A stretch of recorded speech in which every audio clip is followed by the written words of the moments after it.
Ever wondered how comedians build their acts? Let's dive into the art of crafting comedy. So do I have like buying power just to get any comedians Any, together? That's yeah, crazy. yeah.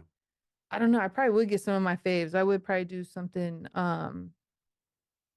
Where I don't know what kind of money. You gotta give me more details now, because I'm like, wait, do I have like how much budget do I have? Because then I'm just paying the homies, right? Yeah. Like four people. Could we have four people, different people in every city? Like, Four you people. know me. I'm trying to bring Yeah, as many yeah, people as yeah. possible. Four people. Um, People whose comedy, I don't know. I can't even. I feel like this is gonna come back to haunt me, so I don't even want to say four names, but Okay.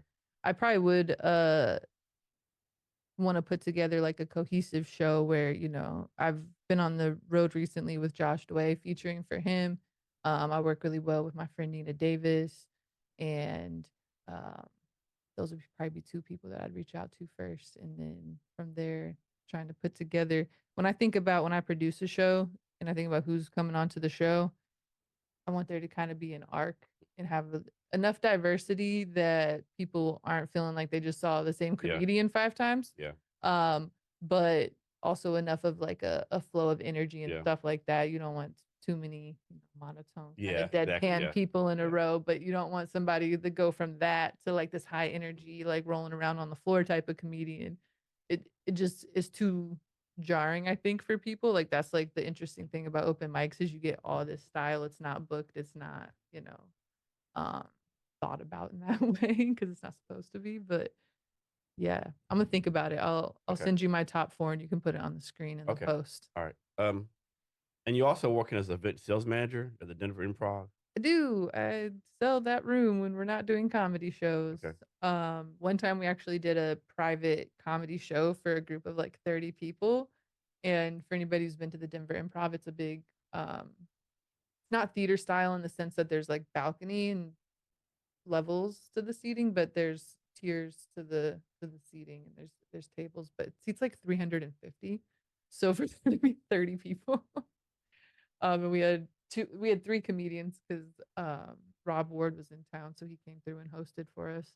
And people loved it, and those people paid to like rent out the room and have a few comedians come through, and they were drinking. The show was at like 1 p.m. It was so funny to me that um people would want that. Like I wouldn't think most companies would do that, but there's a demand for it. So what's your process of coming up with a joke? Right. You just like have a notebook. You write ideas down, and then you like test it out with different audiences and like refine it and stuff like that. Most of my jokes come from storytelling, and so I usually start by just telling the story, and that usually takes a long time, and I'm not getting laughs because I'm trying to figure it out, and you're like recalling versus telling the story. So I go through that uncomfortable thing in front of people. Usually I call it just like writing on stage. Um um so yeah, from there it's almost like the brain dump, like I would do with like a consulting project, right? Like we're just gonna get it all out and then whittle away and then refine and find the perfect words and the perfect place to put it on the website or whatever. It's kind of like that. So then I'm like, okay, doing this. And then in my case, it's comedy. So where can I exaggerate something? Where can I kind of like set people up and they think it's gonna go this way, and then I take them over there. So it's just a process of refining and refining. So like last night or 2 days ago, I was at Seward Park and I saw these ladies like not washing their hands right. So last night I went to two different mics and I kind of tried some different versions of like, would you do it like, would you do this? It's kind of like that, right? And you just find the metaphors and the comparisons and just write, and then you try it, and then the stuff that gets laughs you keep, and if you try it 10, 15 times and it's just not getting laughs, like maybe it's just not funny. So it usually takes like 10, 50 times to like go from original idea to like, okay, this is the perfect joke, so to speak.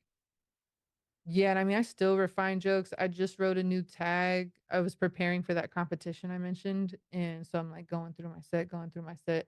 Joke that I wrote 2 years ago, I found a new tag to it. So now it's like, okay, and I got to bring that joke and try that out, right?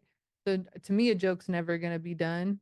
Um, there's like the technical side of it from like a business perspective once you've published something like it's out there. But other than that, like I don't see a joke ever being done. That's a good point. Like, suppose you tell a joke somewhere next week, right?